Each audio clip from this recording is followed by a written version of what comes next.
Have you ever felt that tight grip in your chest? The voice in your head whispering, what if you fail? What if they laugh? What if it all goes wrong? Most of us have been taught that fear is a weakness, something to hide, something broken inside us. But the truth is far more empowering. Fear is actually one of your greatest hidden strengths. It's your mind's ancient alarm system, the same system that kept your ancestors alive. It shows you what matters, where your edges are, and how deeply you care. The problem isn't fear itself. The problem is letting it run the show. Today we're going to use some of the most powerful, lesser-known psychological insights to kill the grip fear has on your life and step into a version of yourself that feels truly free. If you're ready to stop letting fear decide for you, stay with me. The first dark psychology secret: most of what you fear is an illusion created by your own imagination. Research in cognitive psychology consistently shows that the majority of the things we worry about never actually happen. Our minds are incredible storytellers, but they're biased toward threat. Think about the last time you lay awake dreading a conversation, a deadline, or a decision. How often did the catastrophe you pictured actually arrive? Usually never. Take the person who's terrified to ask for a promotion because they're convinced they'll be laughed at or fired.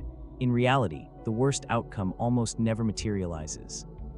The reframe is simple but life-changing. Fear is not a prophecy, it's a protective story. When you see it as fiction instead of fact, you stop freezing and start moving. The second secret: your brain has a built-in negativity bias that turns small risks into monsters, but you can hack it. Evolutionary psychology explains that our ancestors survived by overestimating danger, so today your brain still scans for threats more than opportunities. That's why one critical comment can overshadow 10 compliments. Picture someone who wants to post their art online, but spirals into, everyone will hate it. The dark psychology move is to deliberately feed your brain the opposite data. Make a short list of times you took a risk and survived, or times people responded more kindly than you expected. When you repeatedly give your brain evidence that the world is safer than it thinks, the fear response naturally quiets. The third secret: the physical feeling of fear is almost identical to the feeling of excitement, and you can flip the label. A Harvard study led by Allison Wood Brooks found that when people told themselves, "I'm excited," instead of "I'm anxious," before a stressful task, their performance improved dramatically. Same racing heart, same butterflies, different meaning. Imagine you're about to walk into a difficult conversation. Your stomach is in knots. Instead of fighting the sensation, you say quietly, "This energy is excitement. My body is preparing me to show up powerfully." Suddenly, the feeling becomes fuel instead of a warning. This tiny linguistic shift is one of the most potent dark psychology tricks because it uses your own physiology against the fear instead of against you. The fourth secret: fear loses its power the moment you stop running from it.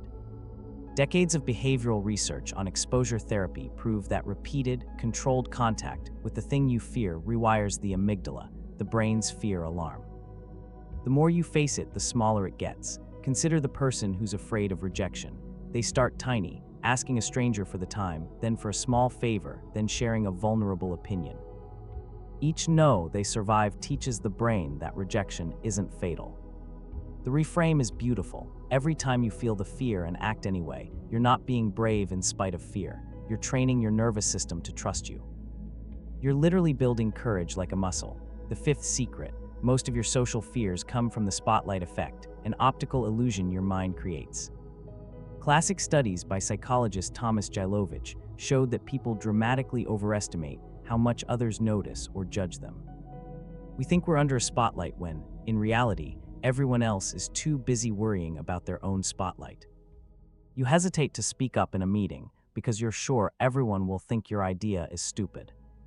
The truth is, half the room is rehearsing what they're going to say next, and the other half is daydreaming about lunch.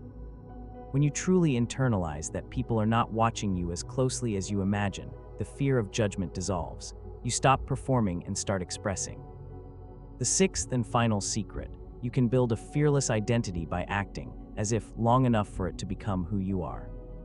Self-perception theory in psychology tells us that we infer who we are from what we do.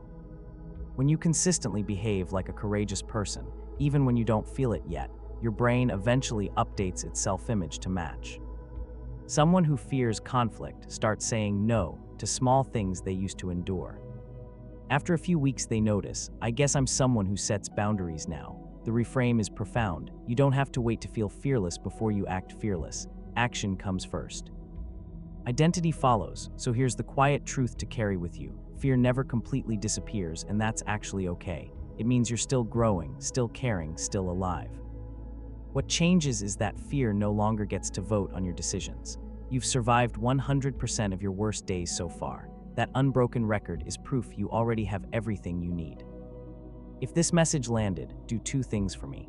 First, subscribe and turn on notifications so you never miss the next deep dive into the hidden patterns that shape who we are. Second, drop one fear you're ready to face in the comments. When we name it out loud, it loses half its power and we get to cheer each other on. You're not broken for feeling fear, you're human. And now you're equipped to become fearless anyway. I'll see you in the next video. Until then, be kind to yourself and take that next step even if your heart is pounding. You've got this.